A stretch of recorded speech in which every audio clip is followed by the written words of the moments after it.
Boa noite, pessoal. Boa noite.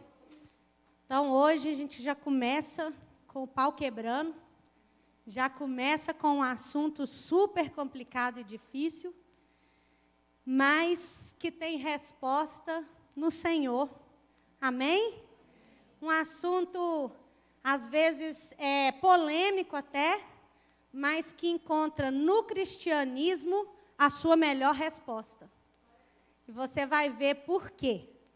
Hoje nós vamos falar sobre a origem e o problema do mal. Certamente nós não conseguiremos em meia hora esgotar esse assunto de maneira nenhuma. Mas isso é uma boa coisa, porque eu tenho certeza que no domingo que vem você vai estar aqui às 18 horas de novo, sem atrasar, porque você vai ficar curioso, amém? Quem sabe a gente introduz, hoje você vai para casa cheio de perguntas, mais perguntas do que respostas. Esse é o desejo do meu coração. Que você saia daqui com a pulga atrás da orelha, porque aí domingo que vem você volta. E no outro também, que isso aqui dá pano para a manga demais. Tá bom? Nós já estamos debaixo de uma palavra de oração, então nós vamos direto entrar no assunto aqui. O que acontece quando uma mãe perde de maneira cruel o seu filho através de um tiroteio? Aonde está Deus e a sua glória nisso? Aonde está Deus quando uma pandemia assola não somente um país, mas o mundo e faz milhares de vítimas? Aonde está Deus quando um menino gerado ali com tanto amor na barriga de uma mãe, nasce cheio de problemas neurológicos, ou então ele nasce perfeito e a partir de um dado momento da vida ele sofre um acidente grotesco e é então sequelado para o resto da vida. Aonde está a bondade de Deus quando crianças estão brincando na rua e de repente por causa do tráfico de drogas uma criança é atingida injustamente? Onde mora a bondade de Deus? Onde mora não somente a bondade, mas o poder de Deus em impedir que tais coisas aconteçam? A origem e o problema do mal. Na teologia, nós chamamos de teodiceia, foi um termo criado por Agostinho de Hipona, que é, na teologia, a justificação da bondade e do poder de Deus frente ao problema do mal. Pessoal, eu não quero deixar essa aula chata nem pesada. Isso aqui não é culto, é aula. Então, se você não entender, você pode levantar a sua mão, que a pastora responde na mesma hora, tá bom? Eu vou falar assim, a palavra está com a professora. De onde o mal veio? Por que existe? O mal, será que ele é compatível com a existência de Deus? Teodiceia vem do grego theo, que é Deus, e de que é justiça. Existe justiça em Deus? Qual é Leibniz, que foi um filósofo, ele disse isso, né? A teodiceia é o estudo da justificação de Deus frente à existência do mal. E fez-se necessário esse estudo, pessoal, porque chegamos à conclusão de que a razão não explica essas perguntas que nós fizemos. A simples resposta racional não foi capaz de aquietar o coração do homem diante dessas catástrofes, diante desse mal, seja ele natural ou moral. Nós vamos explicar o que é mal natural e mal moral. Mas, por exemplo, o ateísmo, ele também não conseguiu responder. Para o ateísmo, o mal é ilusório, é uma ilusão. Então, é muito vago você chegar diante dessa mãe que perdeu o seu filho e falar, não, essa dor que você está sentindo é ilusória. Essa dor, ela não existe, ela é ilusória. Essa resposta do ateísmo, ou do Zen budismo, que trabalha muito com essa questão do mal como ilusório, ou então o mal ele é relacional. Nós vamos falar isso tudo aqui, porque é muita informação, mas se não der hoje, nós vamos falar hoje tranquilamente. Se não der, a gente continua domingo que vem sem correr, ok? Vocês concordam comigo que é muita coisa para passar num domingo só? Sim. Ok? Então, pessoal, a razão não foi capaz de explicar, o ateísmo não foi capaz de explicar, o zen budismo não tem respostas. E por isso que, como eu disse no início, a melhor resposta é a do cristianismo, porque ela está centrada na Bíblia, que é a própria revelação de Deus.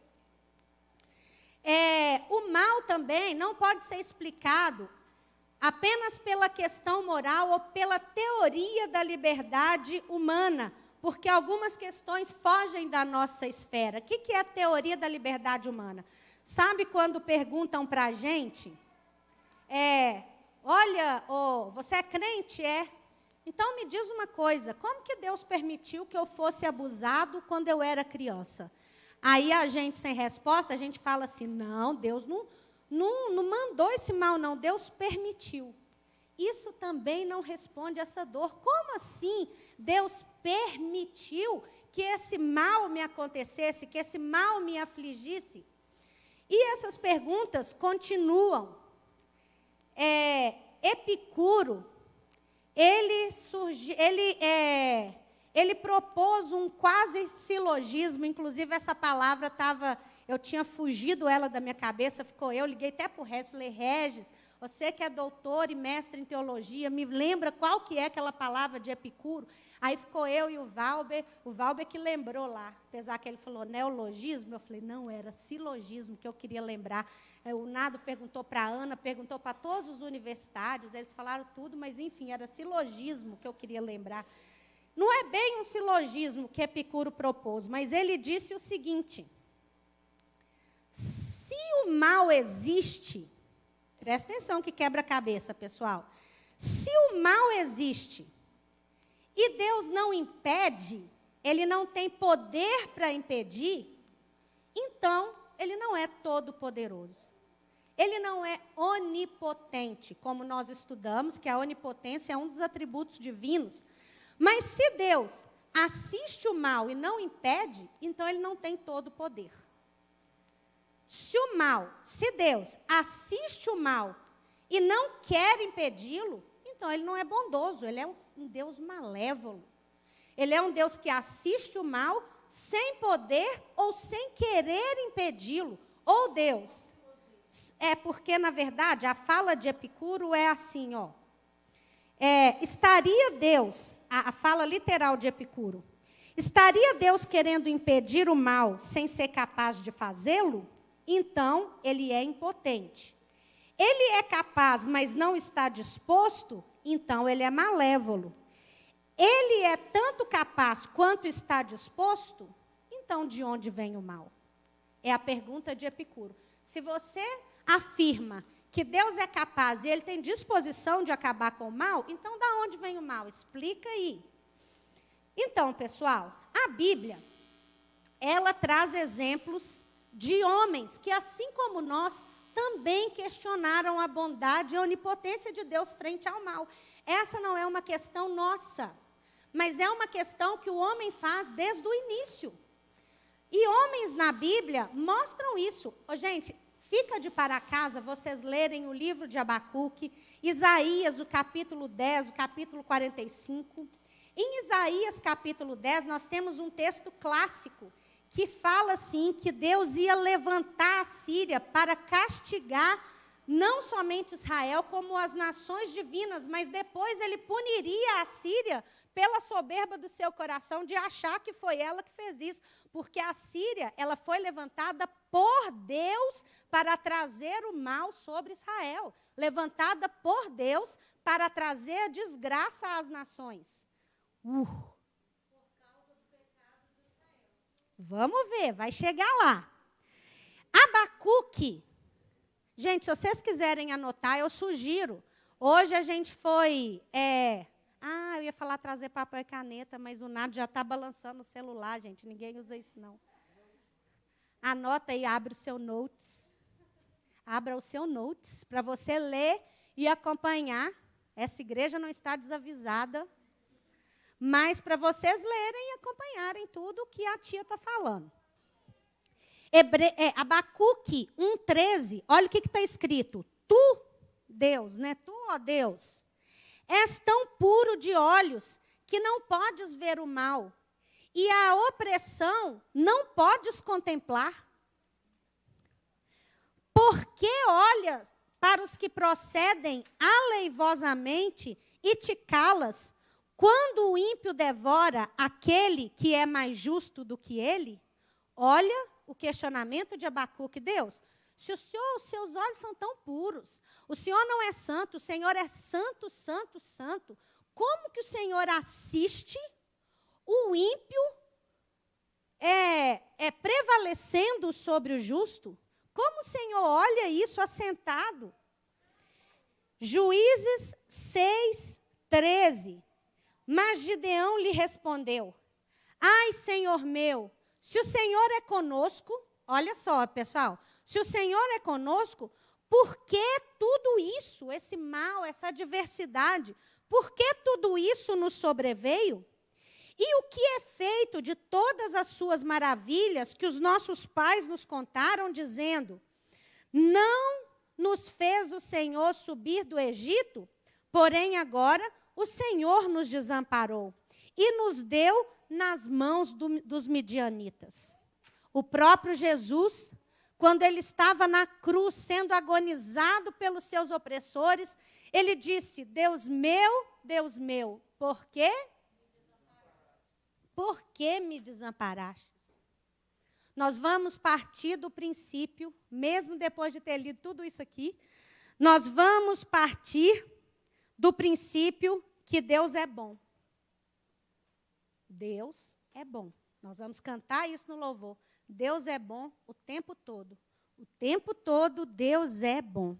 E se Deus é bom, tende então de haver um motivo para o mal estar presente no mundo. Como todas as teodiceias, gente, a visão cristã de Deus sendo justificado perante a existência do mal. Todas as teodiceias acreditam que Deus é bom e o mal existe. Então, o objetivo é defender Deus, ou seja, tirar a culpa e a responsabilidade de Deus na questão do mal. E o caminho é grande, nós vamos aqui falar a partir da visão da teologia reformada. Então, seguem as perguntas, né? Qual a origem do mal? Por que ele existe? O mal é compatível com a existência de Deus? Está tranquilo, não está, pessoal? Considerando que não é possível Deus ser ao mesmo tempo bom e todo-poderoso, a lógica que a gente chega aqui na nossa humanidade é que Deus é uma impossibilidade filosófica. A gente não tem como entender, ou percorrer, ou prescrutar a mente desse Deus. E é assim mesmo, né, gente? Eu falei com o Valber hoje, eu estava ouvindo muitos vídeos sobre isso, e o Valber falou, né, imagina Deus sentado no trono dele, soberano, vendo esse tanto de homem pica-pau aqui discorrendo, e a gente vai ver lá o doutor, não sei o quê, da universidade, vai que está tudo errado, né, gente? Deus deve ficar olhando. Tipo assim, né? Deus é insondável. Mas ele deixou que a gente conhecesse um pouquinho, por isso ele se revela. Por isso que a Bíblia é o meio seguro de revelação de Deus. Você pode ver um filósofo topíssimo, você pode ver um teólogo topíssimo, duvide dele. Consulte sempre a palavra de Deus. Você quer saber a respeito de Deus? Quer uma fonte segura a respeito de Deus? Corra para a palavra de Deus e devore-a dia e noite, noite e dia. E chegue para as pessoas que você sabe que tem de Deus e fala, olha, me explica isso aqui. Olha no Google, leia livros, pesquise. É por isso que o salmista falou assim, olha, o meu coração medita na sua lei de dia e de noite, porque eu não quero ficar para trás. Então, pessoal, Deus é uma impossibilidade filosófica. A ideia de Deus não faz sentido. E por isso, muitos chegam à conclusão, porque não conseguem compreender. Deus a gente não compreende pela razão. Por isso que a palavra de Deus diz, é necessário que aqueles que dele se aproximam tenham fé. Se aproximem dele pela fé. Porque sem fé é impossível agradar a Deus. Não se faz teologia sem fé. Eu estudo filosofia sem fé, eu estudo ciência da religião sem fé, mas eu não estudo teologia sem fé. A fé, ela parte da afirmação de que Deus existe, e isso demanda fé. Então, pessoal, olha só, muitos, por não compreenderem ou por não conseguirem explicar Deus e a sua grandeza, preferem admitir que ele não existe. E é isso que o racionalismo fez, quando ele não conseguiu explicar a existência de Deus, não conseguiu compatibilizar a existência de Deus com o mal. Então, ele preferiu falar assim, não, Deus não existe.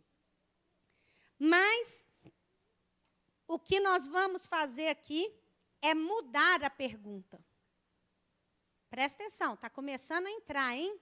Nós vamos mudar a pergunta. Ao invés da gente perguntar assim, existe Deus perante o mal? Nós vamos, toda vez que alguém fizer essa pergunta para nós vamos conduzir a conversa como seres iluminados e cheios da inteligência do Senhor. E a gente não precisa ter medo. Se alguém me perguntar coisa que eu não sei responder, pessoal, eu estudei teologia 4 anos e até hoje me fazem muita pergunta que eu não sei responder. E a Bíblia fala assim para a gente abrir a boca que Deus enche. Então, aquilo que for grandioso demais para você, faça como o salmista. O salmista falou assim, Deus, eu não procuro ser expert em grandes coisas, não. Deus mandou a gente abrir a boca e falar, você é um pecador, mas Jesus se entregou por você, a cruz está disponível, se arrependa dos seus pecados, venha, Jesus te ama. Só isso que a gente precisa saber. Então, pessoal, toda vez que alguém virar para você e falar assim, como eu vou justificar Deus diante do mal? Nós vamos mudar a pergunta. Nós vamos falar assim, Deus tem um propósito ou uma razão para deixar que o mal exista? Em vez da gente falar assim, por que Deus deixa? Nós vamos pensar assim, qual o propósito de Deus diante do mal que existe no mundo? Porque todas as coisas, está lá em Eclesiastes, todas as coisas Deus faz com um propósito. Até o mal. Até o ímpio para o dia do juízo, Deus faz com um propósito. E, às vezes, isso é grande demais para você entender. Mas lembre-se do propósito de Deus. Hoje, o Nado me apresentou uma música do Hillsong que chama Eu Também. Outra coisa que vocês anotarem, ouça essa música, que ela é perfeita. Eu também. E ela fala da grandiosidade de Deus. E ele fala assim, Deus, se bilhões de estrelas te adoram, eu também. Deus, se o mar faz tanto barulho para te adorar, eu também. Então, sabe qual que é o problema? É que a gente se acha especial demais na criação. Apesar da Bíblia falar que nós somos da criação a coroa, nós também estamos inseridos no plano eterno de Deus. E Deus não vai mudar o plano todo por minha causa. Não é assim, eu estou inserida no plano de Deus. Na história, no decorrer da história, eu sou só um pinguinho, um vasinho quebrado, como a pastora fala, né? Paulo também fala isso. Nós temos um tesouro posto em vasos de barro para que a excelência da glória seja do Senhor e não nossa. Então, lembre disso. Deus tem um propósito até mesmo na execução do mal. O argumento, pessoal, que eu acabei de falar, ele só vai ter valor a partir do momento que eu tenho uma revelação de quem Deus é. Presta atenção, se você chegar e falar isso para quem não entende quem é Deus, ela vai falar assim, mas a pergunta continua sem resposta. Sim, porque ela não tem revelação de quem Deus é. Agora, nós que conhecemos o Senhor, nós conseguimos claramente entender que o mal está inserido no plano de... Não o mal em si, mas as coisas ruins que acontecem também estão no governo e no propósito de Deus. Deus não perde o controle frente a uma pandemia. Pensou, pessoal, se o corona desestabilizasse Deus, quem ficou com medo foi a gente de tanto assistir Rede Globo. Mas se a gente para de assistir a Globo e olha a palavra de Deus, nós vamos ver o salmista falando assim, Senhor, os seus olhos estão sobre toda a terra. Nós vamos ver Isaías falando assim, tão grande é o seu poder, que quando o Senhor chama as estrelas, nenhuma delas deixa de comparecer. Nós vemos esse Deus cuidando de nós. E sabe o que acontece, pessoal? Às vezes a gente acha que Deus tem soberania sobre toda a criação, mas algumas coisas da minha vida, quem escolhe sou eu, quem decide sou eu, quem faz sou eu. Não é assim. Deus é soberano sobre tudo, inclusive o mal que acontece na nossa vida. A concepção popular a respeito de Deus, pessoal, o que o povo fala de Deus, quase nunca está de acordo com o que a Escritura revela a respeito dele. A concepção popular a respeito de Deus quase nunca está de acordo com o que a Escritura revela. Então, a gente ouve até nego que repete o ditado popular. Deus escreve, é como diz, né? Deus escreve certo por linhas tortas. Antibíblico. Pelo amor de Deus. É como está escrito, né? A voz do povo é a voz de Deus, a voz da desgraça é a voz do povo. O povo fala assim que não pode tomar Coronavac porque está fazendo mal. Um tanto de gente, eu que não vou tomar. Beijo todo mundo no carnaval. Quando vem a vacina, não, de onde que é? Pelo amor de Deus, o que é isso? A voz do povo não é a voz de Deus, então vamos ter concepções certas a respeito de Deus. Menino, não faz isso que Deus castiga. Visão equivocada de Deus. Qual é a concepção que você está pegando? O povo vai e fala, onde está Deus diante do mal? A gente repete igual papagaio de pirata. Deus está sentado no trono. Deus permanece o mesmo. Nós vamos cantar uma música aqui hoje que fala, os reinos vêm e vão, seu trono acima está. Reinos vêm e vão, mas o trono de Deus está acima. Olha só, pessoal, a Bíblia diz que Deus não só permite, porque às vezes a gente fala, Deus permitiu, mas Deus permitir, a gente responder assim, ó, Deus permitiu. Isso não dá ideia, presta atenção, quando a gente fala assim, ó, Deus permitiu que o mal chegasse até você, não dá ideia de um Deus passivo, assistindo o mal acontecer, permitindo, vou ter que permitir, porque passou pela esfera da teoria da liberdade humana, livre-arbítrio, eu vou ter que permitir esse cara atirar nessa criança injustamente, eu vou ter que permitir. Deus, a Bíblia não mostra Deus fazendo isso. A Bíblia mostra Deus participando ativamente. Nós não somos teístas. A ideia teísta mostra um Deus que criou todo o universo, é como um relojoeiro, criou o relógio, Deus deu corda lá e falou, agora salve-se quem puder. Nós não somos deístas. Nós não somos deístas. Nós somos teístas. Nós acreditamos num Deus transcendente, acima, além da criação, os reinos vêm e vão, teu trono acima está, que ninguém pode entender, ninguém pode conhecer a mente, como diz em Romanos, mas ele também é imanente. Deus participa dos processos humanos, Deus executa os processos humanos. Então, Ele não só permite que o mal seja executado, como algumas vezes o decreta, como aconteceu em Isaías, Deus decretando o mal, e nós, calma, não, eu sei, eu também ficava passando mal no seminário, viu, gente? Eu passava mal. Um dia eu cheguei lá em casa chorando, falei, mãe, nunca mais eu piso naquele lugar. É muito triste mesmo, mas tem solução, calma. Deus o decreta, mas mesmo assim, não pode ser considerado o autor do mal. mesmo o decretando, Deus não pode ser considerado o autor do mal. E calma que eu meti nessa enrascada aqui, mas eu vou sair. Deus faz tudo com propósito. E qual que é, Luciana, esse bendito propósito de Deus? O propósito de Deus é revelar a sua glória. Todas as coisas existem para revelar a glória de Deus. Põe a mão no seu coração assim, ó, e fala assim, eu existo. Pode falar com convicção. Eu existo. Para revelar a glória de Deus. Tudo existe para as suas causas. Sabe o seu problema, a sua dificuldade? Ela existe para revelar a glória de Deus. Um cachorro na rua, ele existe para revelar a glória de Deus. As estrelas do céu, o mar, tudo existe para revelar a glória de Deus. Eu não sou a causa do universo, Deus é. Deus é o princípio, o fim, o alfa, o ômega, tudo, aquele que é, que era, que há de vir. A gente ocupa um pequeno tempo, um pequeno espaço no tempo e na história. Deus, ele é e ele vai ser ainda. O que vai ser já é para Deus, pessoal. Vocês estão entendendo a dimensão da coisa? É muito maior.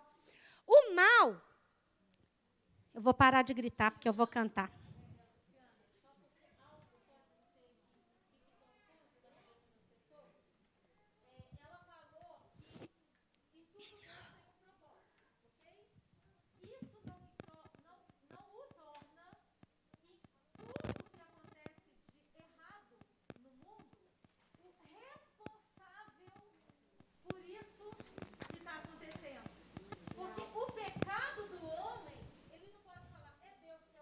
Não, nós vamos falar que aqui é mal moral e mal natural.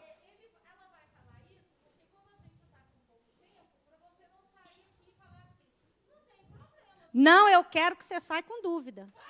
Eu quero que saia com muita dúvida. Senão vocês não voltam domingo que vem. Então, só para vocês entenderem que a soberania de Deus e a justiça de Deus não exclui a bondade de Deus, o amor de Deus e a misericórdia de Deus. Só tem mãe pastora, minha gente. Aí Não pode, não pode. Tomara que você saia cheio de dúvida, cheinho. Sim, aquela mulher foi uma herege. Essa é a intenção do meu coração mesmo. Olha só, gente. O mal, ele é útil para revelar os atributos de Deus. O mal é útil para revelar os atributos de Deus. Isso mesmo. Quais são os atributos de Deus? Bondade, misericórdia, amor, benevolência, providência. Isso tudo são atributos de Deus que é revelado frente ao mal, diante de situações de mal. Pessoal, por mal moral, a gente entende aquele mal, aqueles males causados pelo homem. O homem, quando ele é egoísta, quando ele é corrupto, quando ele é mentiroso, quando ele é enganador, isso tudo é o mal moral, é o mal decorrente de escolhas e decisões humanas.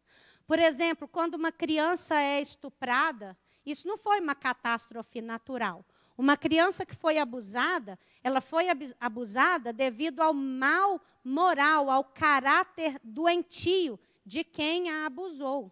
É um mal proveniente de uma escolha, uma decisão humana, de alguém que poderia não ter feito isso, mas fez.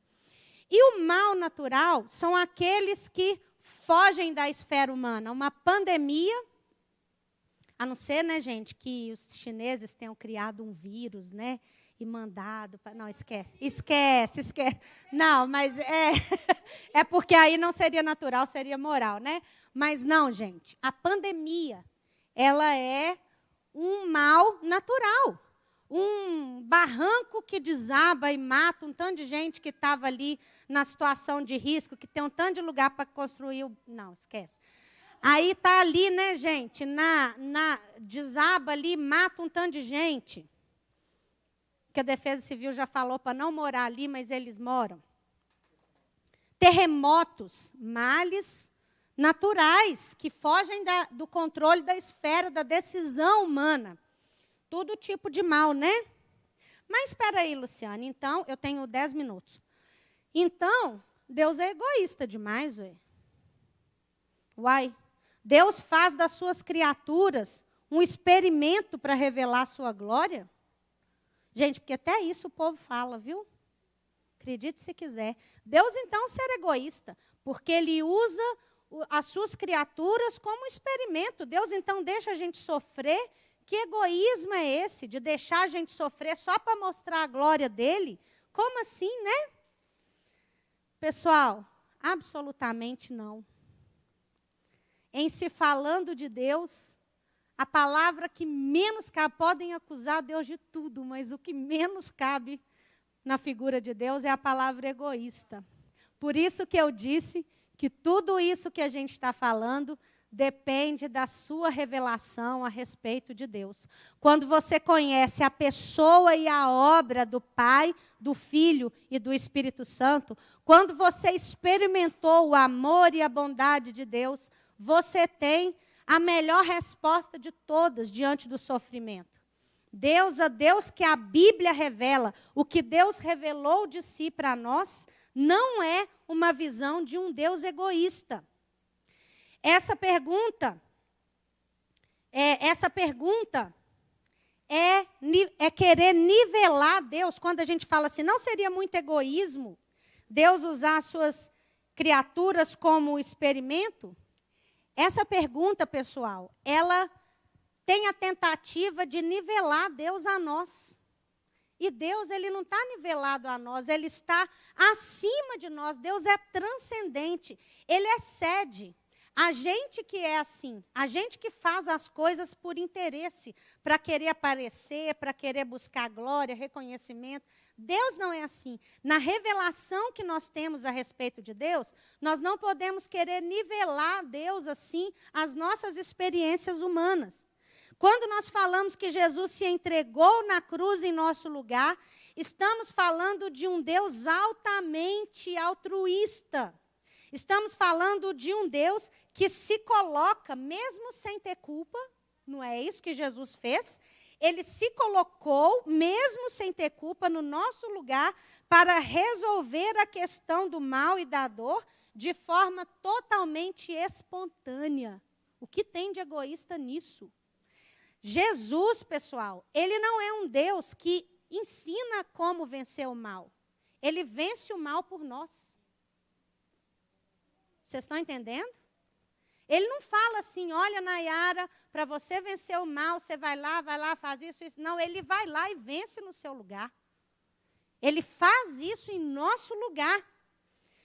O calvinismo, pessoal, ele não coloca Deus numa situação ruim. Porque Jesus, ele é esse, né?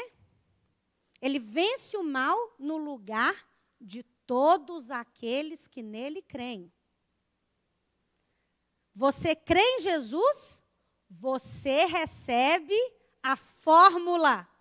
O que é a fórmula? O sangue dele é derramado e você então se apropria da vitória na cruz pela figura de Jesus. Ah, todo mundo tem isso. Não. Deus amou o mundo de tal maneira que deu seu Filho único. Para quem? Para geral? Não. Para que todo aquele que nele crê, é necessário crer em Jesus, não pereça, mas tenha a vida eterna. Você quer que alguém vença o mal no seu lugar? Receba a Cristo como seu Salvador e se aproprie da vitória da cruz. Pessoal, existe o teísmo aberto. Não sei se vai dar tempo de eu falar isso. 5 minutos. Eu vou encerrar. Eu vou encerrar, porque se eu começar nisso aqui, não vai dar tempo, aí vai ficar no meio do caminho. Ok? Vou a Binha quer... Vou fazer um resumo. Passar o para casa. Pessoal, não tem jeito de resumir isso aqui, não? Deixa eu ver. Aqui, ó, pessoal. Teodiceia, vou fazer um resumão, 5 minutos. Teodiceia, Deus, de que? Justiça. Como justificar Deus diante do mal que tem no mundo? Deus frente à existência do mal. Leibniz falou isso, né? Abacuque, livro de Abacuque é pequeno, gente. Dá tempo de ler essa semana. Livro de Abacuque, 3 capítulos, a pastora falou, é pequenininho. Você lê em 3 dias. Livro de Abacuque, Isaías capítulo 10. Isaías 45 também fala. Gente, nós vamos falar sobre a história de Satanás, viu? Que falou lá, o rei de Tiro e de Sidom. Nós vamos falar muita coisa, tem muito conteúdo legal. As teodiceias partem do princípio que Deus é bom, né? Se Deus é bom, tem que haver um motivo para ter o mal no mundo. Mesmo assim, Deus usando o mal para gerar os seus propósitos, Deus não é o autor do mal. Deus não é aquele que é responsável pelo mal. Deus não é egoísta. Tem o silogismo lá do Epicuro, né? Estaria Deus querendo impedir o mal sem ser capaz de fazê-lo? Então ele é impotente. Ele é capaz, mas não está disposto, então ele é malévolo. Ele é tanto capaz quanto está disposto, então da onde vem o mal? Mas nós falamos que Deus usa o mal para realizar o seu propósito eterno, para revelar a sua glória. A Bíblia diz que mesmo assim, mesmo Deus não só usando para revelar a sua glória, como o decretando, ele não pode ser autor do mal. O mal é útil para revelar os atributos de Deus.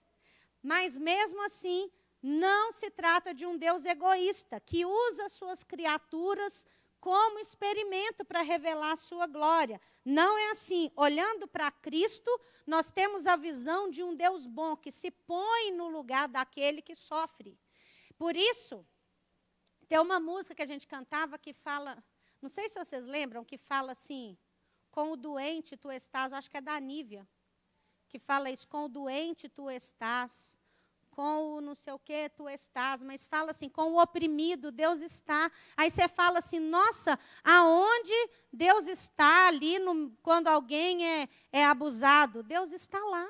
Deus está sendo abusado com aquela criança, porque Deus sofreu, Deus penou, pessoal, Deus foi traído, humilhado, que mais? Tudo que você experimentar.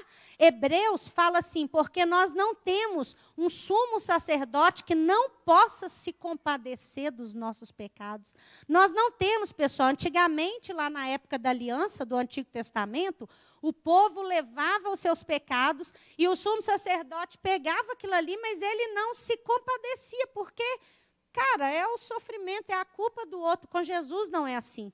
A Bíblia diz assim, que ele levou sobre si as nossas transgressões, levou as nossas maldições, por isso que a gente não trabalha com maldição hereditária, pessoal. Alguém reconheceu a Cristo como Salvador, acabou, a maldição foi cortada, não tem essa não. Então Jesus levou as dores, as maldições, levou as enfermidades, levou tudo sobre si, e o castigo que nos traz a paz estava sobre ele.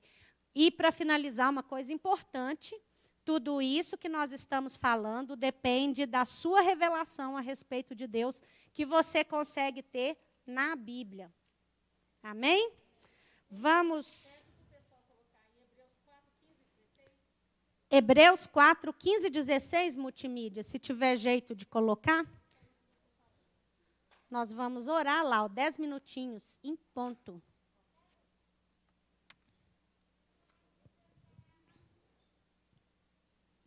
O João falou que é Abacuque, gente. É lindo. Hebreus 4, 15 e 16. Olha lá, ó, porque não temos um sumo sacerdote que não possa compadecer-se das nossas fraquezas, porém um que, como nós, em tudo foi tentado, mas sem pecado. 16.